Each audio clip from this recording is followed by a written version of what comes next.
guys, welcome back to the channel. You join me today in my new to me 2020 Audi Etron 55 Quattro, so it's the more powerful of the ones available. You've got 50 or 55. It's got in the realms of about 408 horsepower, almost 500 foot-pounds of torque, which is mighty impressive.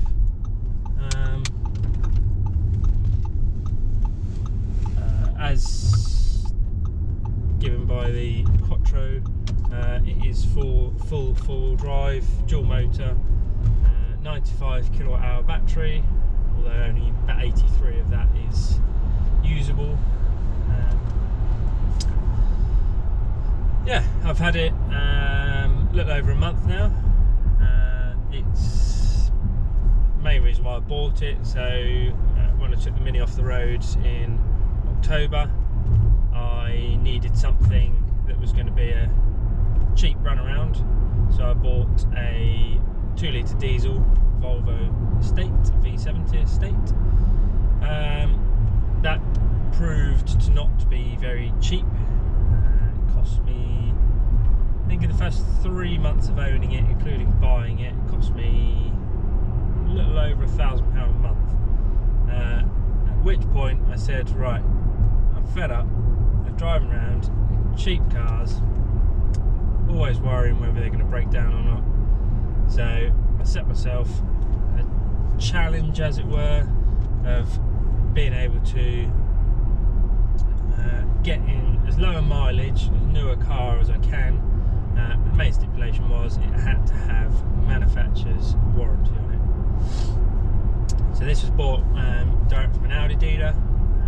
It's second hand, slightly higher mileage than I initially wanted, 44,000 miles, and a little bit older. It's 3 years old, so it's due its first MOT this year. But it all came with a very good deal from Audi. It's got 2 years full Audi warranty, 2 years free servicing, which isn't quite that relevant on an electric car because they're only serviced every 2 years or 20,000 miles anyway. Although it is now due a service in 500 miles, so that's hopefully going to prove worth. The services are also much smaller. You're only talking brake fluids and pollen filter is the general thing. They give it an inspection as well, but there's no oils to change, as it were, or things like that. So it's also comes with 2 years free MOTs, which, given that this is due its MOT in August this year, I think is going to be worthwhile. And hopefully even this new, you shouldn't have any issues going through an MOT, but there's still 50 quid a time, so that's some money off. And the big thing that did it for me was it comes with free installation of an Omi home charger, 7 kilowatt home charger. I'm currently battling with Audi and Omi with that at the moment. It's not proving quite as straightforward as a lot of people made out, unfortunately. Where my drive is a little bit away from the house, so it's not right next to the house. There's about a 20-metre cable run from the house to where I want the charger, where I park the car. They're currently expecting me to pay, on top of the offer, an extra £1,500 to run said 20-metre cable. As I say, currently in slight arguments with Audi and Omi about that, but that will hopefully be resolved soon. So at the moment I'm having to charge it on the what's dubbed the granny charger, which is just a 3-pin plug. So it charges at a maximum of 2.6 kilowatts, 13 amps. Generally it tends to charge at about 2.1 kilowatts or recorded on the car. On my smart meter it records about 2.4, so there's obviously a little bit of loss with the actual charging, which is pretty normal, I think. It takes a long time. It takes a very long time. So I do 40 miles a day to and from work, so a total of 40 miles, 20 miles each way. And if I get home at 6:30 in the evening, stick it on charge straight away. It's normally finished charging by around 4 AM, so back up to 80%. So driving it daily tends to take it from 80% in the morning down to around the 50% mark. Generally when I get in it, or when I get home, sorry, I have tends to be around the sort of 110 miles left of range. I start the day off with about a claimed 160-ish miles at 80%. Bear in mind we're March at the moment. It's quite mild at the moment and it is increasing, but typically when it's been down at sort of frosty mornings and in the single figures temperature wise, it's been about 160 miles. That will drop fairly rapidly when you start driving as soon as you put the heaters on, but it's fairly accurate. I generally tend to be able to get it, I tend to be able to do more actual miles than it claims overall throughout the day.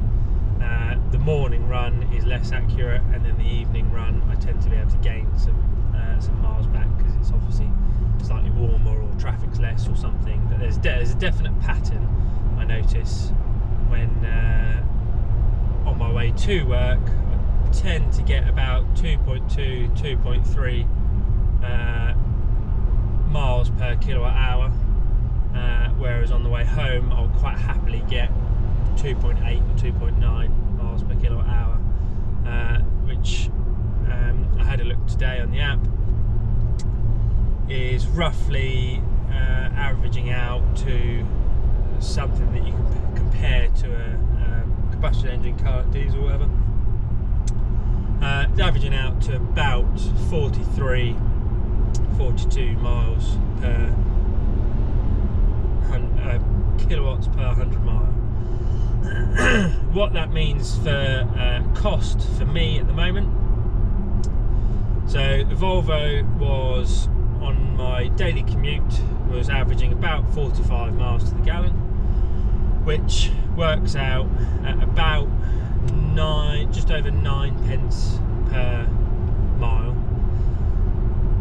The Audi, so at the moment, so I'm on Octopus, I would highly recommend them, and if anyone wants a referral code, I will happily give you a referral code. They are, in my eyes, some people have complaints about them, in my eyes they're an absolutely brilliant company. They do very good work in the renewable energy market, and they offer some very competitive deals, and we're fortunate enough to be in a postcode area where we actually get random 3 to 4 hour stints of completely free electricity, where we actually gain credit for utilising electricity. So that was one of the driving reasons behind getting an electric car. We're on a very good tariff at the moment, and hopefully we're going to get better as soon as I get the home charger installed. But yeah, I wanted a way of utilising some of this free electricity that we're getting. It's not going to last forever, I'm not stupid, but you know, while we've got it, we might as well use it. So this at the moment, based on a current price of averaging about 18 pence per kilowatt hour, which isn't as cheap as it could be if I was either on an agile tariff or if I was on the intelligent go tariff, so I could potentially be charging this overnight at 7.5 pence a kilowatt hour, but I can't do that until I've got my home charger installed, because I'm having to charge it for 12 hours near enough. It would cost me more because the peak rate is higher. This is currently at 18 pence a kilowatt hour. This is costing me about 4.7 pence per mile. So not quite half what the Volvo did, but certainly a good chunk there. And obviously one of the biggest bonuses is not having to visit a petrol station.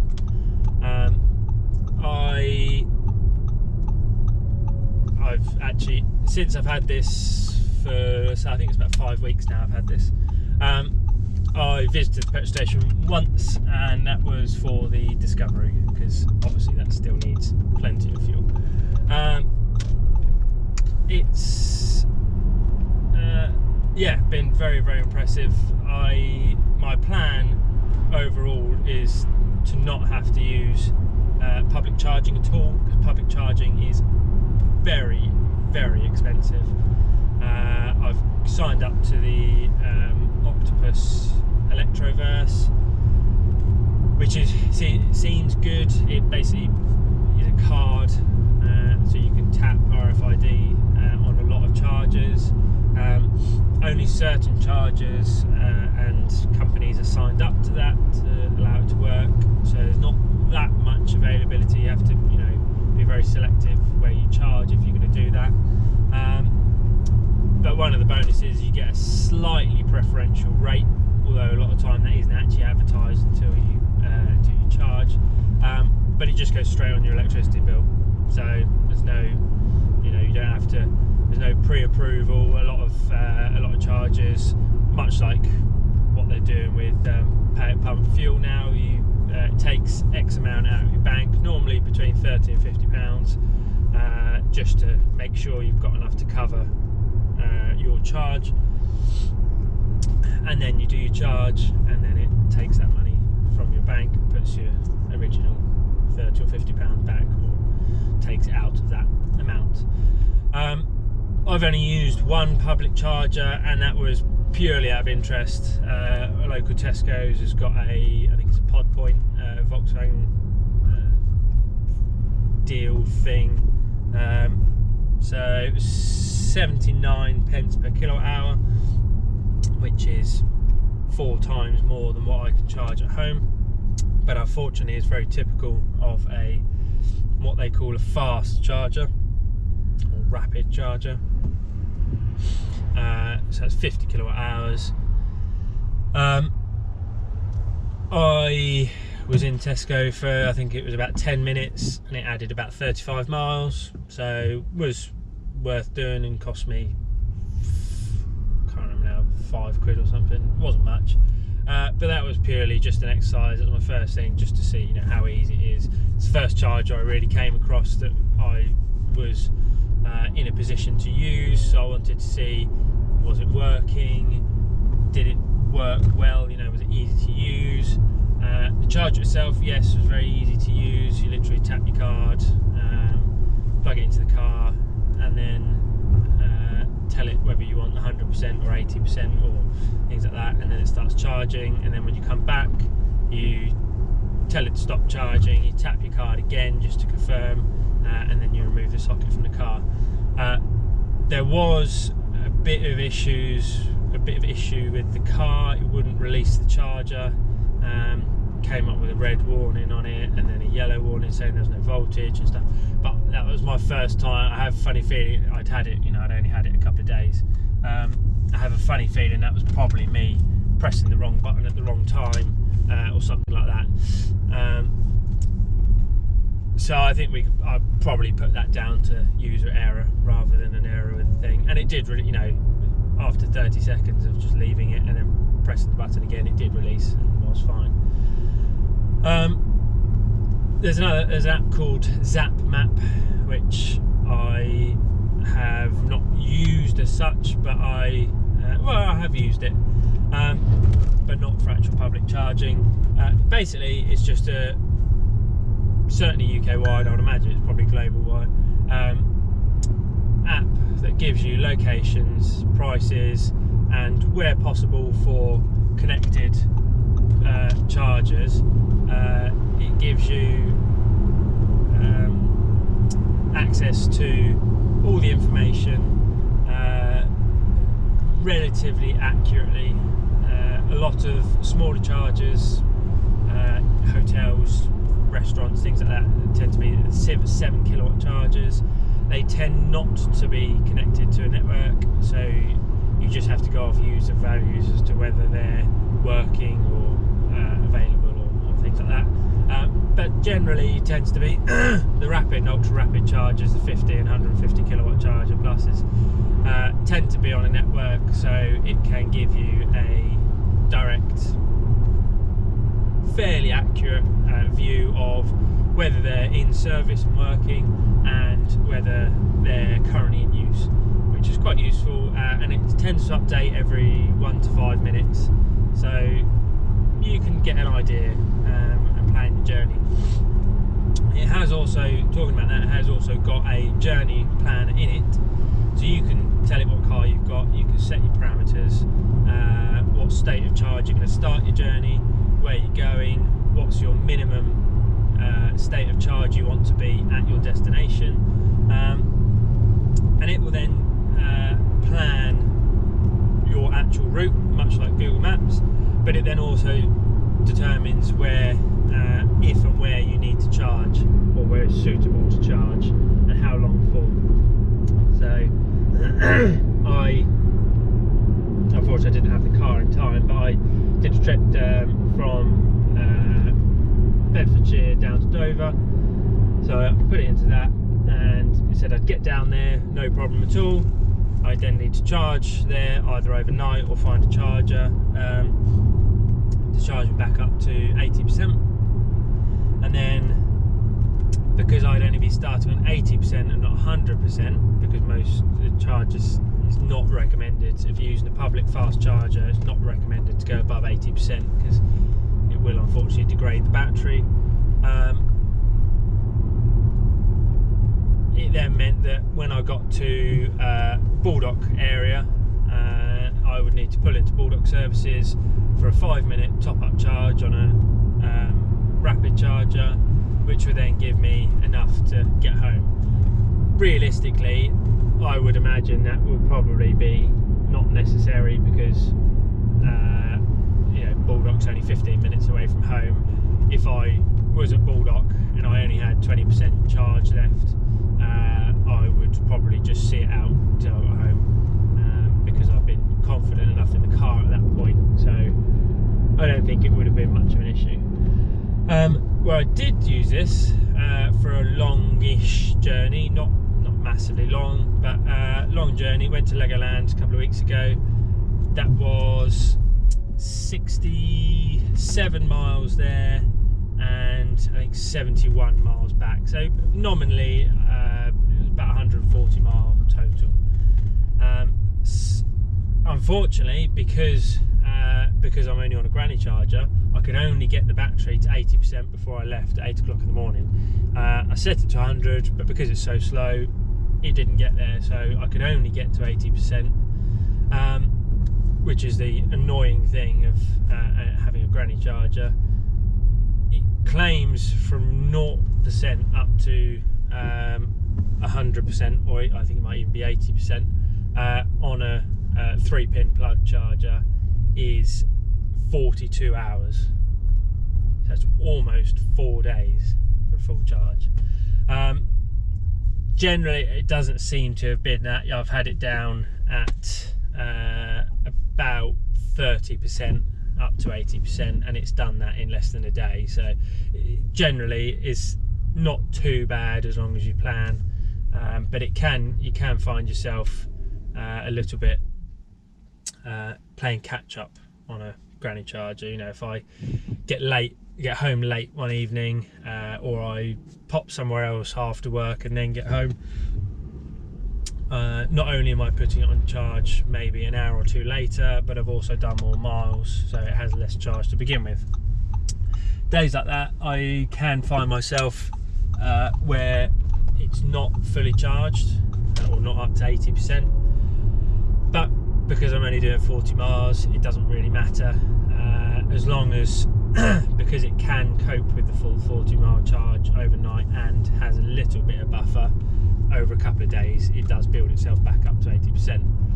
But it's just one of those things that is annoying, and for me it's fine because I only do 40 miles. If you were doing 50 miles a day, say, it might become more of a problem and you actually end up in a degrading state of charge. So just one thing to bear in mind with regards to charge. You need to be able to you need to have some way of charging it at more than a 3-pin plug, unless you're just doing town driving really. Yeah, so I did 140 miles. When we left home at 80%, I think it said it had 160 miles. By the time we put the heaters on, and I mean, I only had the heater set to about 20 degrees, so not hot, you know, not heating the car. We had a full car, you know, there was 2 adults, 2 children, buggy in the back and things like that, but nothing heavy. By the time we got there, so we'd done our 66, 67 miles, I think we got there on about 110 miles left in the battery, which I thought was quite impressive. You know, that was very good. And then when on the way back, by the time we got back, I think it got back on 55 miles, so I had 55 miles left in the tank, in the battery. So again, I thought that was quite impressive really. It only used 55-ish miles of range to do about 70 miles, and that averaged over that whole journey, that averaged 2.9 miles per kilowatt hour, which I think for these is pretty good. One of the things that really annoys me with cars like this when people review them and things like that is they say the biggest problem with these is the range. The range isn't all that great, which granted is not, but for most people it's absolutely fine. 80% during the summer should see a little over 200 miles on the range. If you top it up to 100%, probably see about 225-ish. During the winter, typically it's about 160 to 180 depending on temperature and how much heating you use. I found hovering around the sort of 20-22 degree AC mark, every 1 degree you increase it reduces your range by about 4 or 5 miles. Heated seats, heated rear screen, things like that don't seem to really affect it much. So yeah, that just something to bear in mind. That's one thing that can affect it.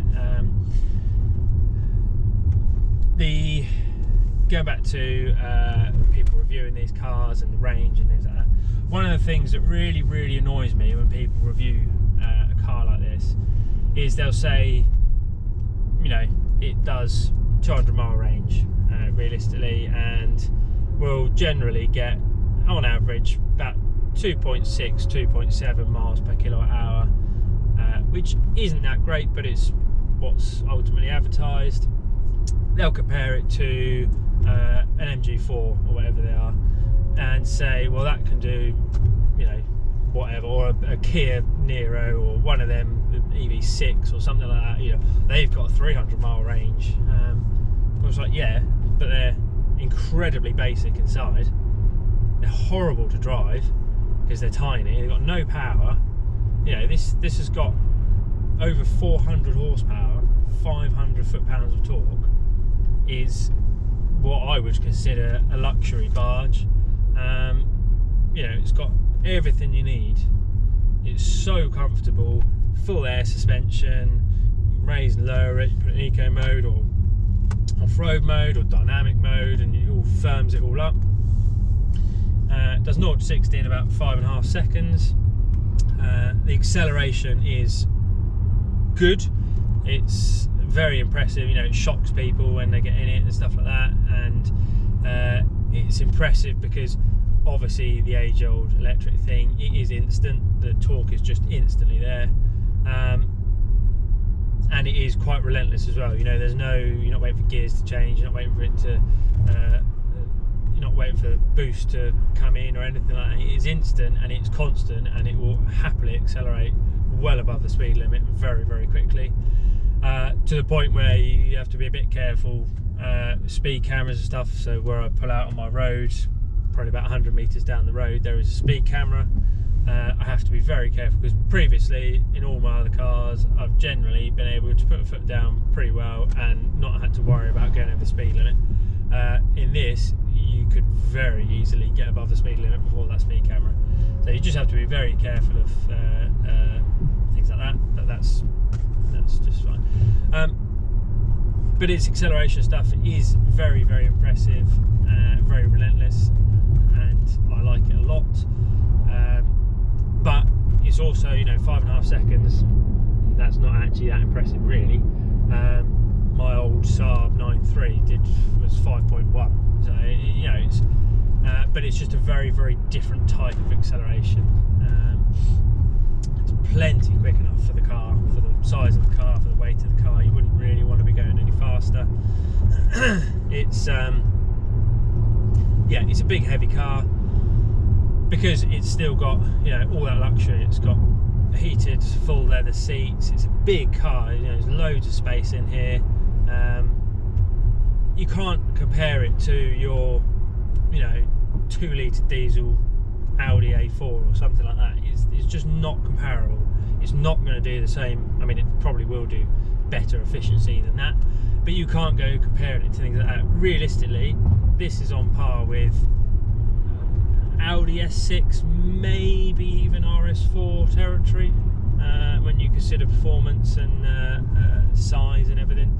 You know, it's really, you can't compare it. It's like comparing, I can't even think of the analogy now, it's gone from my mind, but you've got to be sensible when you're comparing this thing. If you want a cheap car that is just going to cost you absolutely nothing to run, be basic as anything inside, not be that comfortable to do long journeys on, you go and buy something cheap like a Kia or things like that. This is a premium product.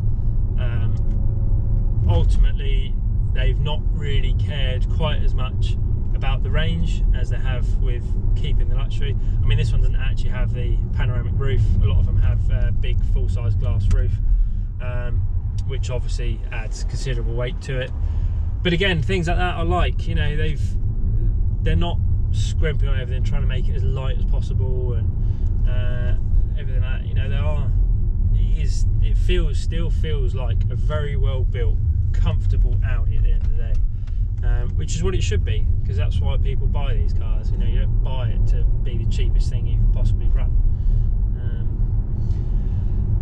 On the actual terms of the car itself, very impressed with it.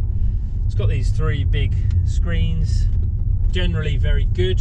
I like them. I'm not, as a lot of people, you know, there's been lots of talk with reviewers and stuff of, you know, everything being on a screen and things like that. There are a few buttons that you can press and things like that. Generally, it's very easy to use. The buttons are very big, or the buttons on screen, should I say, are very easy to use. It's haptic feedback, so it vibrates when you touch it. It's very, on the whole, it's very intuitive to use. You know where things are. You can, you've got a really nice plastic panel right next to the screen, so it's actually quite easy just to, you know, stabilize your hand. You put your finger on there and then you use your thumb to touch whatever you need to on the screen. I really like the fact that the bottom AC screen turns into either a keyboard or a scribble pad, so you can actually write stuff, or you've got a full QWERTY keyboard at the bottom. That I find really useful. Having all the fully customizable display and stuff I think is really good as well. You know, you can have full maps up on the screen, or you know, if you're looking to go for a call list or something like that to phone someone, you can easily see it all on here without taking your eyes off the road. You know, you're not going down to a screen down here. Generally all very easy to use, really nice, bright, clear, really modern, just really nice. There are a couple of things that annoy me. One of the biggest ones is the heated mirrors. They don't come on with your heated rear screen, which I think is stupid. You have to turn the knob for the mirrors round, put it on heated, and if you then forget it and leave it on, it will reduce your miles. So, you know, obviously when you're using heated mirrors, you only need them to heat them whilst they demist. Once they're demisted, they want to be off. So they almost want to be on a timer. I'd rather, you know, if it had to be separate, I'd rather just a button. You press, you put it on for 30 seconds, great. So you don't end up accidentally leaving it on and taking 10 miles off your range. Yeah, it's just one of those little things. Well, I'm now at work, so we'll go from there. I'm going to end the video there because I'm now basically home. Hopefully the video's been useful. In my opinion, if you can get one at a sensible price, which I feel this is a pretty sensible price. Obviously I paid a premium because I bought it from Audi, but hopefully I won't have to pay repair costs on it, so that will balance itself out. And yeah, I would definitely recommend them. I like it a lot. It's a massively comfortable way to get to and from work, and it's about the same price as buying a cheap MG5 or MG4, whatever they are. Yeah, that's my overview of it really. Very, very happy with it, and my plan is sort of keep it 2 years, and then probably once I know that an electric car is for me, upgrade it to something a bit nicer. I've got my eyes at the moment on the just released the new Porsche Macan, all electric, so hopefully 2 years time that will be far more affordable, have depreciated loads, and be within my price range at that point. So that's where I'm aiming for, that's where I'm at the moment. Hopefully I haven't actually posted the video yet, but I have a video to post which will now probably come out after this, of I'm recommissioning a 1987 kit car for a friend of mine, so going to do a bit of work on that. Still got the Mini to supercharge, and I've got a bit of work to do on the Discovery, just some suspension arms and stuff. So yeah, everything's still going on. Concentrating on the house a bit more this year, but all the various projects are still going on, so I will try and do some videos. If you like the video, if you find it useful, anything like that, please give it a like, give us a subscribe, and drop a comment below if you found it useful. It's nice to know. I've seen on so many of my review videos, people say, you know, it's really helped me make a decision on whether or not to get a car like that, and it's really nice to see that that's helping people out. So if you found this useful, or if you want to know more information, want a part 2 or anything like that, let me know in the comments, and I will try and accommodate that maybe in 6 months time, once I've got a bit of a longer view on the actual living with an electric car long term. So thank you for watching, and I will see you on the next one.